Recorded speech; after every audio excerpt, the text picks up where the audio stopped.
Time to install another Roll for Crit digital review. Today we're looking at Mysterium.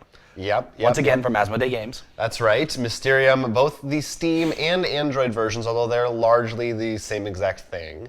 And this Mysterium was our #1 game of last year, or 2015, I should say.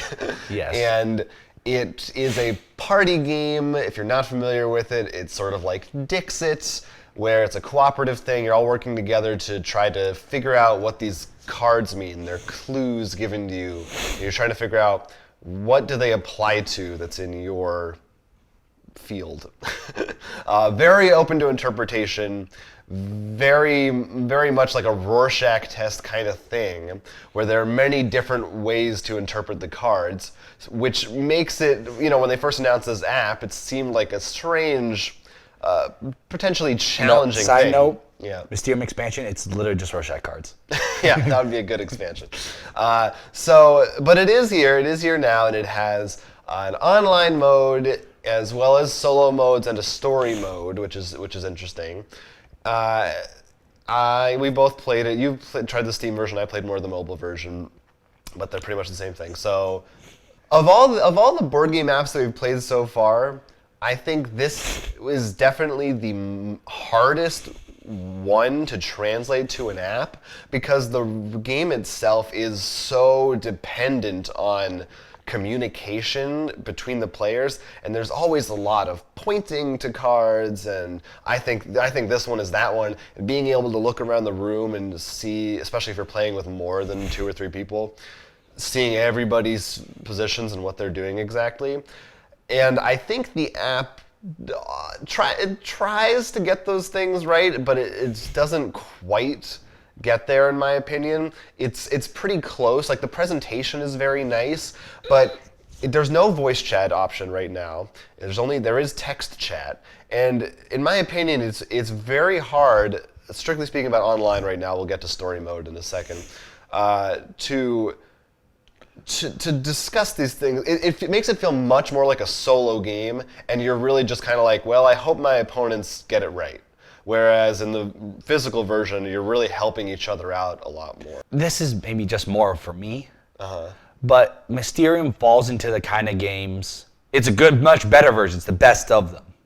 But like apples to apples, Cards Against Humanity, in the sense that knowing the people at your table makes a huge difference on the cards you can play on them. And even if you don't know them, like, getting to know people over time, like, oh, that guy, like, is definitely trying to tell me something about the color, maybe. Right. Like, if you know how the people judge, or if you'd be like, okay, I know for you, for example, I've watched Hannibal, so if I play this card, you're more likely to maybe see that kind of connection. Right. But you mentioned you played actually with someone who wasn't speaking English. That's right.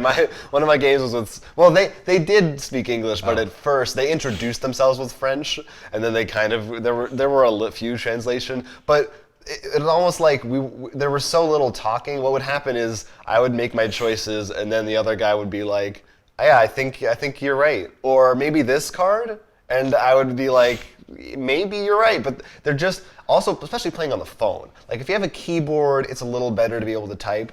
But on the phone, I wasn't going to sit there and be like, well, I'm thinking that for this card, this bird is referring to this bird here, but it could also be this card. Like, because people aren't going to know what I'm talking about. It's just so wordy. But we both did the solo story mode. What did you think about that? This is even harder because this is with computers. Yeah. And, I mean, anything can happen with people. But honestly, it's like having them interpret some of your things. Like when you were the spirit, I'm just like, I couldn't give you better clues. Like, I got like a golden draw. Yeah. No, that's the point in the story where I hit a wall. I could not. I tried 2 times, 3 times to get past the level where you're the ghost, and they wouldn't guess my clues no matter what. And also, at that point in the story, they don't, I think, give you the crows, which are your mulligans, which made it harder too. But then I'm like, how do I even know? Because these are robots, and when they're giving me the clues, I feel, okay, somebody designed this level, they can figure out what clues are good to give a human. I can accept that. But Right, and not only that, they could design that the ghost gets certain cards. Like, Right, exactly. So that makes some sense. But when it's the AI, I don't know how they program that other than my best guess is they say this card could apply to this, this, this, or this. Like literally from the technical standpoint, how it's impossible in my mind Well, not only that, to do it. do you want to play with computers? I mean, if I would prefer not to, but if I thought they could guess the stuff well, I might do it once in a while. And the story also does have an actual story. Like there are texts and dialogue bubbles. But You're a reporter who had a near-death experience. it's not that, and it's kind of strange also because I'm not like the first case you find the killer and it's the barber guy. And then he appears again. Yeah. But then so then I'm like, are they gonna do him again? He was the it's killer. a different barber. It's like Pokemon. It's like the Nurse Joys. Yeah, so it's kind of strange to make that a story just on that basis. So I would say if you have a specific group and you all are going to get on Skype together and play Mysterium, then the app is nice for that. The presentation is good. It's easy to understand the cards. Outside of that, it's okay for online, but I really think this game is almost shouldn't have even been a candidate for a digital version. Yeah, unlike the other ones we've done reviews so far, all it does is make me think I'd really rather play the physical version. Yeah. It doesn't make me long like when we played the not Ticket to Ride, but Cult Express. Cult Express. I was like, I'm really enjoying the app. I mean, once again, I also had a room problem, but once again, I feel like you just need to wait for the app to grow. So that's like the least of the issues at this point. But that one was on like, the story mode actually is interesting because it's more like, what we like is more like the standalone puzzles, which I think Mysterium, probably the story if we go down, would fit. But it didn't require the AI to interpret. Yeah.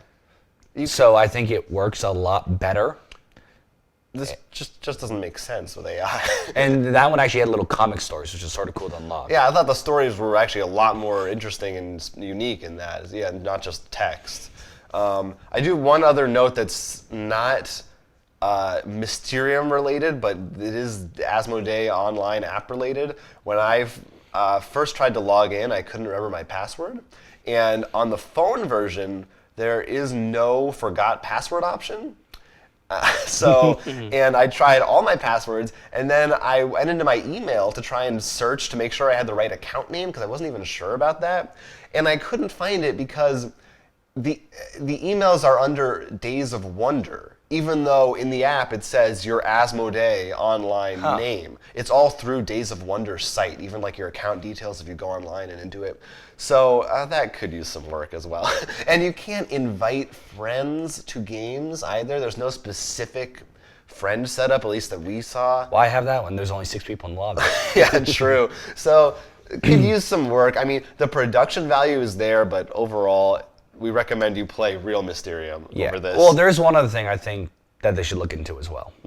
We say Steam and app, but I think the consoles should be something they might be looking into. For example, the Nintendo Switch was just announced, and something that syncs with 8 people, and or even one person has the board or something. And or even if you could do, I don't believe this has any form of local or Wi-Fi play. It's only so you can't sit with people with other tablets or phones and play either.